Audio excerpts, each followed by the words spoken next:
अस्सलामुअलैकुम नाजरीन हजरात, चैनल को अभी सब्सक्राइब नहीं किया है तो चैनल को सब्सक्राइब कर लीजिए, साथ में बेल आइकन ज़रूर दबा दीजिए ताकि आने वाली वीडियो की नोटिफिकेशन आपको मिलती रहे। हाँ, जो एजुकेटेड हैं कुरान उनको भी दर्स दे रहा है कि जब तुम्हारे पास एजुकेशन हो तो उस एजुकेशन को अपनी हद तक सीमित न रखो, लिमिटेड न रखो।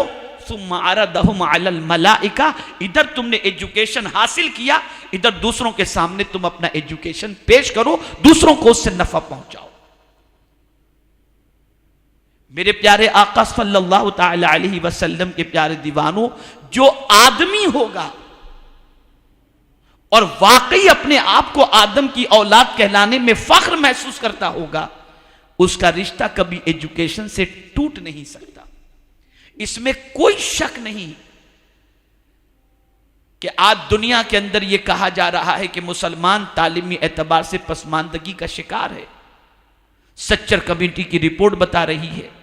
यह जो कुछ भी हो, मुझे उसके सिलसिले में बहस नहीं करनी, मुझे तो आज आपको रिस्पॉन्सिबिलिटी बतानी है और यह मुझे बताना है कि इस्लाम एजुकेशन के सिलसिले में हमें क्या गाइड करता है। मेरे प्यारे आका सल्लल्लाहु तआला अलैहि वसल्लम के प्यारे दीवानों, जितने भी अंबिया किराम अलैहिमुस्सलातु वस्सलाम को अल्लाह ने भेजा, हर नबी को अल्लाह ने पढ़ा कर सिखा करके भेजा, सबको रब ने तालीम दी। हुजूर के हवाले से कुरान ने कहा अर्रहमानु अल्लमल कुरान। दिगर अंबिया किराम के हवाले से जिक्र कुरान मुकद्दस में मिलता है कि उनको अल्लाह अज़्ज़ व जल्ल ने सिखाया, पढ़ाया उनको। इसलिए कि कौम को लीड अगर आप करना चाहते हैं तो वेरी इंपॉसिबल कि आप विदाउट एजुकेशन कौम को लीड कर सके। अंबिया किराम अलैहिमुस्सलातु वस्सलाम कौम को लीड करते थे, कौम का करेक्शन करना चाहते थे, कौम को संवारना चाहते थे, तो वो एजुकेशन से लेस होकर के कौम के सामने आए और उसके बाद कौम को इल्म से इतना संवार दिया कि वही कौम आगे चल करके कामयाबी की शाहराह पर गामजन हुई। यह बात अच्छी तरीके से जहन के अंदर रखें कि एजुकेशन के हवाले से सबसे बड़ा एजुकेशन कौन सा है। मैं इस वक्त पूरी दुनिया में इस पर गुफ्तगू कर रहा हूं। आज अगर हम देखें, जैसा कि हजरत अल्लामा मुफ्ती शेर मोहम्मद साहब ने यह बात फरमाई दहशतगर्दी से मुताल्लिक, तो मैं यहां पर एक छोटी सी बात आपके सामने पेश करूंगा कि फिलिस्तीन के अंदर भी जो मुसलमान मारे जा रहे हैं वो भी तो दहशतगर्दी है। इसे भी तो आप अच्छा काम नहीं कह सकते। कोई किसी भी मजहब का मानने वाला हो, अगर किसी इंसान पर ज्यादती करता है तो वो दहशतगर्दी है। एजुकेशन बहुत जरूरी है। साइंस सीखो, टेक्नोलॉजी सीखो, मेडिकल सीखो, सब कुछ आप इल्म हासिल करो। लेकिन एक सवाल मैं आपसे पूछना चाहता हूं, एजुकेशन तो इंसान को इंसान बनाता है, लेकिन यह क्या बात है कि बम बरसाने वाले एजुकेटेड लोग हैं? यह क्या बात है समाज को बांटने वाले एजुकेटेड हैं? यह क्या बात है आज दुनिया के अंदर मलबों के ढेर के अंदर मुल्कों को तबाह करने वाले एजुकेटेड हैं? क्या एटम बम बनाने वाले जाहिल हैं? क्या हिरोशिमा और नागासाकी पर बम बरसाने वाले जाहिल थे? तो फिर इतना एजुकेशन होने के बाद यह काम क्यों किया जा रहा है? तो वो फर्स्ट एजुकेशन जिसे हासिल करना चाहिए था उसकी तरफ से तवज्जो हट चुकी और साइंस की तरफ हम जा रहे हैं, टेक्नोलॉजी की तरफ जा रहे हैं, मॉडर्न एजुकेशन की तरफ जा रहे हैं, जो नेसेसरी है, जिसे आज के दौर में सीखना चाहिए। मैं इसका मुखालिफ नहीं, लेकिन इससे पहले एक चीज सीखनी पड़ेगी, वरना वही हाल होगा कि दुनिया मलबे के ढेर में तब्दील हो जाएगी। और वो पहला एजुकेशन जो है वो ये है कि तुम जान लो फ़अलमू अन्नहु ला इलाहा इल्लाहु। ये एजुकेशन हासिल करो कि तुम्हारे लिए तुम्हारा माबूद अल्लाह है और उसकी शान क्या है? अल्लाहु अकबर, वो सबसे बड़ा है। ये बेसिक एजुकेशन है। अगर आपके पास एटम बम है और आप सोचें कि मैं बड़ा हूं, नहीं, अल्लाह सबसे बड़ा है। जब आपकी मेंटेलिटी ये बन जाएगी तो आप एक चूंटी पर भी जुल्म करने से डरेंगे। इंसान की तो बहुत दूर की बात है।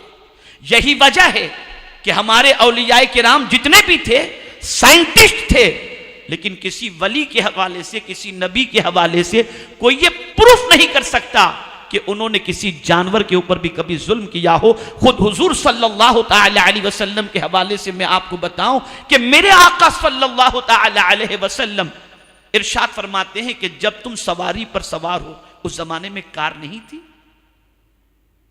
बाइक नहीं थी, लेकिन सरकार सल्लल्लाहु अलैहि वसल्लम फरमाते हैं जैसे कोई ऊंट पर सवार है, खच्चर पर सवार है, घोड़े पर सवार है, और अचानक सामने से कोई आ गया और उससे बात करने के लिए वो खड़ा हो गया, तो मेरे आका सल्लल्लाहु अलैहि वसल्लम फरमाते हैं कि अगर तुम सवारी पर हो और किसी से तुम्हें बात करने का मौका मिले तो तुम सवारी पर बैठ करके ही उससे बात न करो, सवारी से उतर कर उससे बात करो, ताकि जानवर को थोड़ी सी राहत मिल जाए, राहत मिल जाए। तो इस्लाम का कॉन्सेप्ट तो यह है कि किसी पर जुल्म ज्यादती न की जाए, इवन जानवरों पर भी जुल्म ज्यादती न की जाए। और यही वजह है कि उसी मिशन को लेकर अताए रसूल ख्वाजे ख्वाजगा ख्वाजा मुइनुद्दीन चिश्ती अजमेर की सरजमीन पर तशरीफ लाए। मुझे यह बताइए कि उनके दर से हर मजहब वाला कल भी फैज पाता था, आज भी फैज पाता हुआ नजर आता है। और उनकी हिस्ट्री के अंदर कोई एक वाकया मुझे कोई बता दे कि उन्होंने किसी पर जुल्म किया हो, तो मेरे सामने उसका कोई सबूत पेश करे। रीजन क्या था?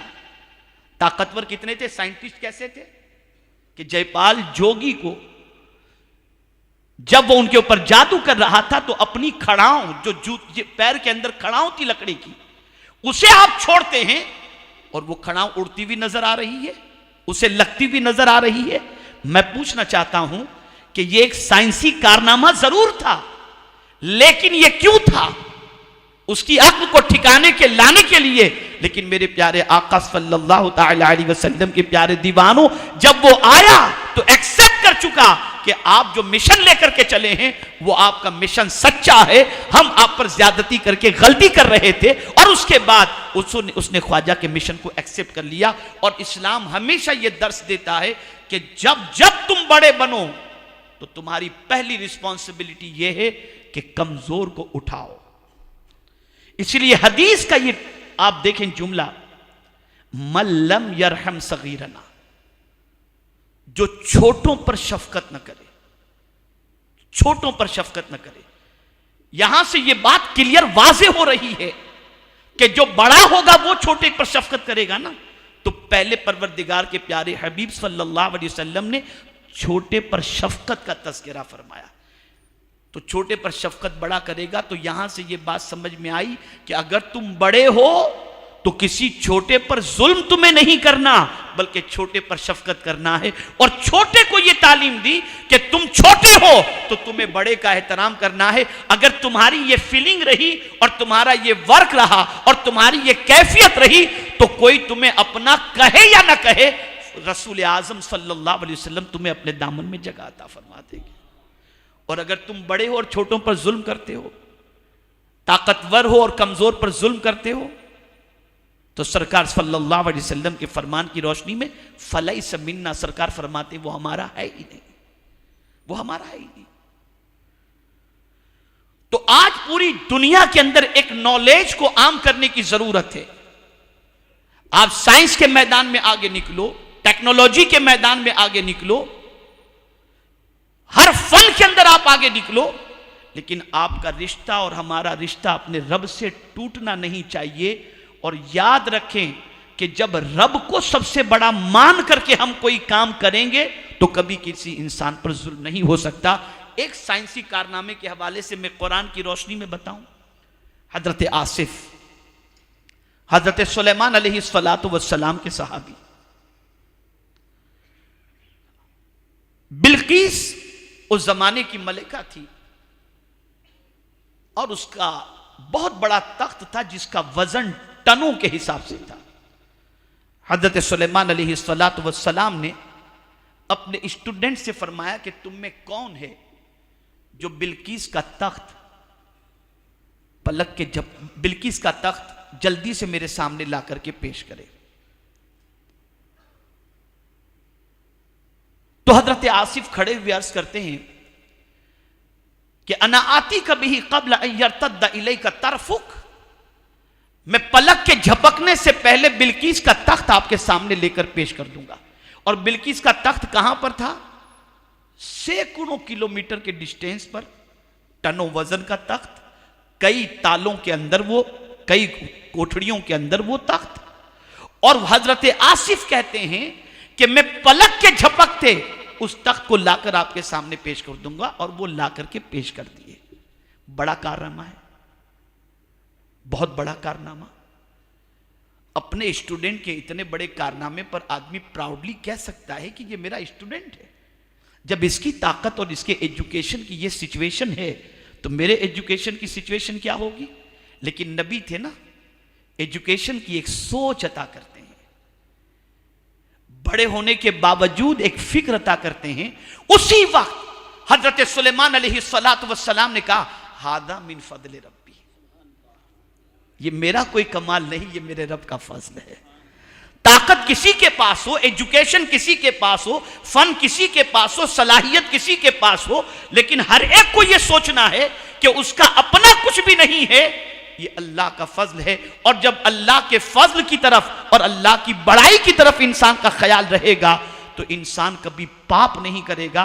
आज बहुत सारे किडनी चोरी करते हुए नजर आते हैं, बहुत सारे टीचर अपनी स्टूडेंट के साथ रेप करते हुए नजर आते हैं। ये सारी चीजें सिर्फ इसलिए हो रही हैं कि आज सोसाइटी की स्कूल्स के अंदर से वो सारी चीजें निकल चुकी हैं जो इंसान को इंसान बनाती हैं। मोरल एजुकेशन निकल चुका है।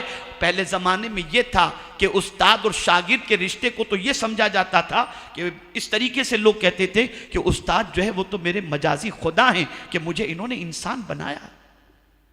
कितना रिस्पेक्ट होता था, चाहे वो किसी भी मजहब का उस्ताद हो। लेकिन आज क्या पोजीशन है? अफेयर चलते हैं,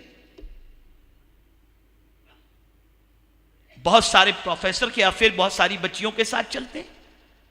कल तक स्कूल से पढ़कर निकलने वाला बच्चा पेरेंट्स का रिस्पेक्ट करता था, और आज स्कूल से निकलने वाला बच्चा पेरेंट्स से कहता है मेरी लाइफ है, मैं जो चाहूं करूं। क्या रीजन है इसका? क्या सबब है? सबसे बड़ा रीजन यह है कि मोरल एजुकेशन, रिलीजियस एजुकेशन आज स्कूलों से निकाल दिया गया। कल तक स्कूल की पोजीशन यह थी कि बच्चा वहां जाने के बाद एक अच्छा इंसान बनकर के निकलता था, और आज की पोजीशन यह है कि रैंकिंग स्कूल के अंदर होती है। कॉलेज में बच्चा गया तो उसके लिए प्रॉब्लम, बच्ची गई तो उसके लिए प्रॉब्लम। माँ बाप समझते हैं कि नहीं पढ़ाएंगे तो बच्चा जाहिल रहेगा, और पढ़ाते हैं तो अल्लाह रहमो करम फरमाए। स्कूल के अंदर क्या होता है, कॉलेज में क्या होता है, यूनिवर्सिटी में क्या होता है, ये किसी से पूछीदा नहीं। हमें करेक्शन करना है, हमें सोच बनानी है। ये एक फ्लो है पूरी दुनिया के अंदर, science science science. No doubt जरूर साइंस हासिल करो, लेकिन अगर करेक्शन के साथ साइंस हासिल नहीं किया गया तो नतीजा यही होगा कि इंसान दरिंदा बन जाएगा, वहशी बन जाएगा। और याद रखें, इस्लाम ने इसी तरीके से एजुकेशन को उभारने की कोशिश की है कि आप एजुकेशन भी हासिल करो और साथ ही साथ आप जो है मोरल एजुकेशन भी जो है उससे अपने रिश्ते को मजबूत रखो, ताकि आपकी जिंदगी एक अच्छे इंसान की हैसियत से दुनिया के सामने आ सके।